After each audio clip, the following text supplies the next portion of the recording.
दोस्तों दोस्तों, कुछ लोग, कुछ कस्टमर्स कल मेरे पास आए थे। यस, हमारे पुराने कस्टमर है। और वो मुझे पूछ रहे थे कि मेरा बच्चा अभी जस्ट रिसेंटली जॉब पे लगा हुआ है और हम बड़ा घर खरीदना चाहते हैं। तो बड़ा घर खरीदना और करियर के इनिशियल स्टेप में बड़ा घर खरीदना कितना सही है, इसके ऊपर आज हम कुछ चर्चा करने वाले हैं। देखिए दोस्तों, पहली बात तो ना, इंडिया में अगर बात किया जाए तो घर एक बहुत ही इमोशनल चीज हो चुकी है। मतलब जैसे ही हम अर्निंग करना स्टार्ट कर लेते हैं तो हमारा पहला प्रायोरिटी होता है आपका बड़ा घर, आपकी एक गाड़ी। अच्छा इनकम है, आपकी एक गाड़ी। तो दोस्तों यस, घर हर एक का इमोशनल कॉन्सेप्ट होता है, इमोशनल चीज होती है। और मैं चाहता हूं, मैं मानता हूं कि आपके इनकम से, जैसे आप इनकम स्टार्ट करते हैं, जब आपको अगर घर की सही में जरूरत है तो आपको पहला घर लेना भी चाहिए, अगर आपको सही में घर की जरूरत है।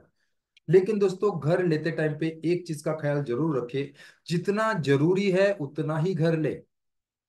इनिशियल डेज में जितना जरूरी है उतना ही घर ले। बहुत ज्यादा महंगा और बहुत बड़ा, जरूरत से ज्यादा ईएमआई का, लोन का घर के बारे में ना सोचें। यस, अगर आप इन्वेस्टमेंट के लिए घर के बारे में सोच रहे हैं तो ये सबसे बुरा डिसीजन हो सकता है। यस, अगर इस सिचुएशन में अगर आप इन्वेस्टमेंट के बारे में, अगर घर में इन्वेस्ट करने के बारे में सोच रहे हैं तो सबसे बुरा डिसीजन आपका हो सकता है। उससे पहले अच्छे फाइनेंशियल एडवाइजर को मिलिए, उससे सारे चीज, उसके प्लस एंड माइनस पॉइंट समझ के लीजिए। और उसके बाद ही अगर आप इन्वेस्टमेंट के लिए नया घर लेना चाहते हैं तो उसके बारे में सोचिए। क्योंकि मैं अक्सर कहता हूं दोस्तों, आप इनिशियल स्टेप में, इनिशियल अर्निंग के इनिशियल डेज में, करियर के इनिशियल डेज में अगर इस तरह कुछ गलती कर लेते हैं तो मैंने बहुत सारे ऐसे लोगों को देखा है, उनका बहुत सारा जीवन, पूरा का पूरा ऑलमोस्ट 50% से ज्यादा उनका करियर जो है वो घर के ईएमआई और गाड़ी की ईएमआई भरने में ही चला जाता है। इनिशियल स्टेप में अगर आपने ये गलती कर लिया तो आपके जीवन में फाइनेंशियल फ्रीडम कभी भी नहीं आ सकता है। और दोस्तों, आपको जीवन भर आपको ईएमआई के चक्कर में आपको घूमते रहना पड़ेगा, भागते रहना पड़ेगा, मेहनत करते रहना पड़ेगा।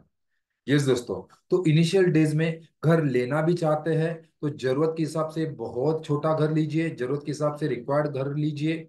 यस, उसी के साथ दोस्तों, यस, मेहनत के पैसों से बड़ा घर, बड़ा गाड़ी नहीं लिया जाता है। यस दोस्तों, मेहनत से कमाए हुए पैसे को अगर आप काम पे लगाते हैं और उससे अगर आप अर्निंग करना स्टार्ट कर लेते हैं, उससे आप कई बड़े घर ले सकते हैं, कई गाड़ियां ले सकते हैं। लेकिन दोस्तों, अगर इनिशियल स्टेप में आप है और अगर आप घर लेने का बात सोच रहे हैं तो ये बहुत बड़ा डिसीजन हो सकता है, बहुत बड़ा गलत डिसीजन हो सकता है।